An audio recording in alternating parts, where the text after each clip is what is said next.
खबर रायपुर से, जहां पर इंटर स्टेट कोऑर्डिनेशन कमेटी की बैठक जारी है।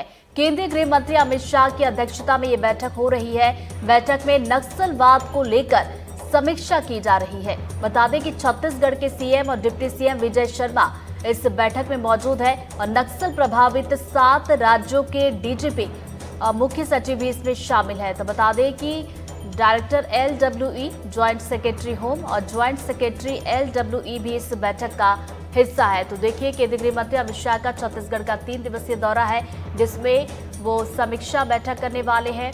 और आपको बता दें कि ये जो बैठक है इंटर स्टेट कोऑर्डिनेशन कमेटी की, ये शुरू हो चुकी है, इस वक्त चल रही है और केंद्रीय गृह मंत्री अमित शाह इस बैठक की अध्यक्षता कर रहे हैं। तो बता दें कि बैठक में नक्सलवाद को लेकर समीक्षा यहां पर की जा रही है। छत्तीसगढ़ के सीएम और डिप्टी सीएम विजय शर्मा भी इस बैठक में मौजूद है। मुख्यमंत्री विष्णुदेव साय भी है और नक्सल प्रभावित 7 राज्यों के डीजीपी मुख्य सचिव भी इस बैठक में शामिल होने के लिए पहुंच चुके हैं। तो बैठक यहां पर की जा रही है। नक्सलवाद को लेकर जो तमाम अभियान चलाए जा रहे हैं, इसको लेकर भी समीक्षा यहां पर की जाएगी। किस तरीके से अभियान चल रहा है और आगे किस तरीके की रणनीति होनी चाहिए ताकि नक्सलवाद को खत्म किया जा सके। तो हाल फिलहाल में आपको बता दें कि बैठक शुरू हो चुकी है, बैठक इस वक्त चल रही है। तो इंटर स्टेट कोऑर्डिनेशन कमेटी की ये बैठक है। केंद्रीय गृह मंत्री अमित शाह इस की अध्यक्षता कर रहे हैं और इस बैठक में मुख्यमंत्री विष्णुदेव साय पहुंच चुके हैं शामिल होने के लिए। डिप्टी सीएम विजय शर्मा भी इस बैठक का हिस्सा है। और इसी खबर पर ज्यादा जानकारी के साथ जुल्फिकार अली हमारे साथ जुड़ गए, सीधा उनका रुख करेंगे। जुल्फिकार, बैठक अभी भी जारी है, कितनी देर पहले बैठक शुरू हुई थी और कौन कौन इस बैठक में मौजूद है? छत्तीसगढ़ के लिहाज से ही नहीं, उन राज्यों के लिहाज से ये बैठक काफ़ी महत्वपूर्ण है जहाँ पे नक्सलवाद है, माओवाद है। तो ये एक काफ़ी महत्वपूर्ण बैठक है। और इस बैठक की अगर बात करें तो ये बैठक अब से करीब 2.5 घंटे पहले शुरू हुई थी। 12:30 बजे के आसपास चंपारण से लौट कर आए थे अमित शाह और उसके बाद ये बैठक शुरू हुई। और इस बैठक में छत्तीसगढ़ राज्य के मिलाकर 7 राज्य हैं जहाँ पे नक्सल प्रभावित जो राज्य हैं उनके डीजीपी और चीफ सेक्रेटरी और LWE के डायरेक्टर, लेफ्ट विंग एक्सट्रीमिस्ट जो है वामपंथ उग्रवाद के खिलाफ जो एजेंसियां हैं उनसे जुड़े हुए जो लोग अधिकारी हैं वो हैं। और अमित शाह खुद इस बैठक की मॉनिटरिंग कर रहे हैं और इसकी समीक्षा कर रहे हैं। तो छत्तीसगढ़ के लिहाज से महत्वपूर्ण इसलिए हो जाता है क्योंकि छत्तीसगढ़ उन राज्यों में से एक है जहाँ पे सबसे ज़्यादा माओवाद प्रभावित एरिया है। और देश में अभी हाल में ही जो लोकसभा में एक सवाल के जवाब में केंद्र सरकार ने माना कि देश के 9 राज्य हैं जहां के 38 जिले माओवाद प्रभावित हैं, उनमें से 15 जिले छत्तीसगढ़ में आते हैं। तो इसलिए छत्तीसगढ़ में ये बैठक हो रही है, तो काफ़ी महत्वपूर्ण बैठक है। और छत्तीसगढ़ की बॉर्डर से लगे हुए जो राज्य हैं, उड़ीसा है, झारखंड है, आंध्र प्रदेश है, तेलंगाना है, तो इन राज्यों के डीजीपी और CS इस बैठक में शामिल हुए हैं।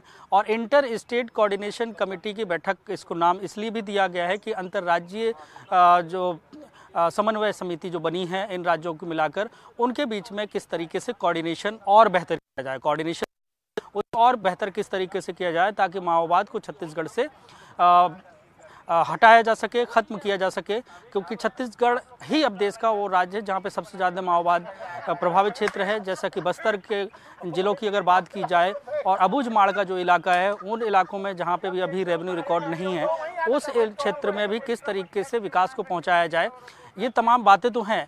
तो एक लड़ाई भी लड़नी है और दूसरा उस क्षेत्र के विकास की मुख्य धारा से जोड़ना है। इन तमाम विषयों को लेकर बैठक चल रही है। और शाम को 5:30 बजे एक निर्धारित किया गया समय कि अमित शाह प्रेस ब्रीफ करेंगे कि बैठक में किस तरीके के निर्णय लिए। हो सकता है कि इस बैठक में वो ये बात कहते हुए नजर आए कि आने वाले वक्त में एक टाइम फ्रेम वो दे सकते हैं कि माओवाद छत्तीसगढ़ से खत्म हो जाएगा। क्योंकि इसके पहले भी उन्होंने कहा था कि 3 साल में माओवाद देश से खत्म हो जाएगा। उसको लेकर एंटी नक्सल ऑपरेशन जो है वो अपनी तेज़ गति से चल रहे हैं।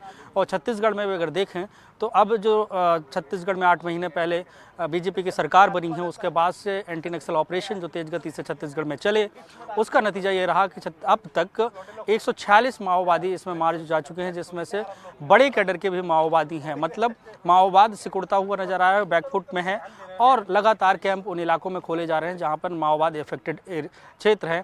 और इस बैठक बैठक से कुछ एक और नया रास्ता निकल के सामने आ सकता है कि माओवाद को कितने टाइम फ्रेम में खत्म किया जा सकता है। इसको लेकर अमित शाह प्रेस कॉन्फ्रेंस में जानकारी दे सकते हैं। जी,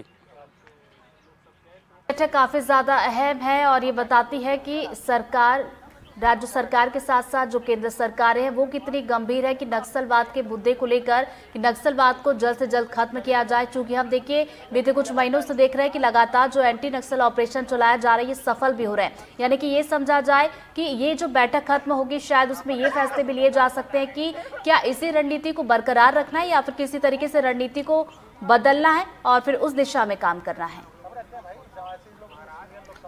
फिलहाल रणनीति जो चल रही है उसमें कोऑर्डिनेशन बेहतर किस तरीके से हो, क्योंकि एक तरफ तो सरकार एग्रेसिवली आगे बढ़ रही है और ज्वाइंट ऑपरेशन चलाए जा रहे हैं माओवाद प्रभावित क्षेत्र खासकर छत्तीसगढ़ में।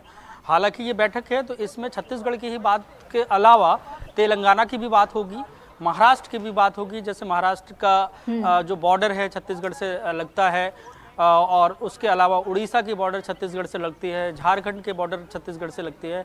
तो इन राज्यों में भी किस तरीके से माओवाद पर अंकुश लगाया जाए और उसे खत्म किया जाए, तो इस पर रणनीति बनाने को लेकर बात चल रही है कि कोऑर्डिनेशन कैसे बेहतर किया जाए। क्योंकि एक बात निकलकर सामने आती रही है, हालांकि कोऑर्डिनेशन राज्यों के बीच में रहा कि जब छत्तीसगढ़ में माओवादी किसी बड़ी घटना को अंजाम देने के बाद तेलंगाना की तरफ रुख कर लेते हैं, तेलंगाना के माओवादी वो छत्तीसगढ़ आ जाते हैं, आंध्रा के माओवादी मूवमेंट करते रहते हैं। तो ऐसे में अगर ज्वाइंट ऑपरेशन अगर बॉर्डर में हो रहा है तो वो क्षेत्राधिकार छत्तीसगढ़ पुलिस का होता है, छत्तीसगढ़ राज्य का होता है।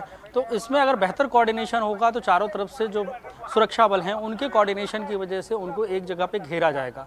दूसरी रणनीति ये भी बन सकती है कि उस क्षेत्र में विकास किस तरीके से किया जाए, क्योंकि माओवाद तभी पूरी तरीके से खत्म हो सकता है जब वहाँ के स्थानीय युवाओं का मोह भंग माओवाद से हो जाए और उनका जो ब्रेन वॉश किया जाता है और वो मुख्य धारा से जुड़ जाएं और देश और दुनिया में किस तरीके की गतिविधियां हो रही हैं, छत्तीसगढ़ का विकास किस तरीके से, वो भी अगर उस विकास का सहभागी हो जाए तो माओवाद की पूरी तरीके से जो कमर है वो टूट सकती है।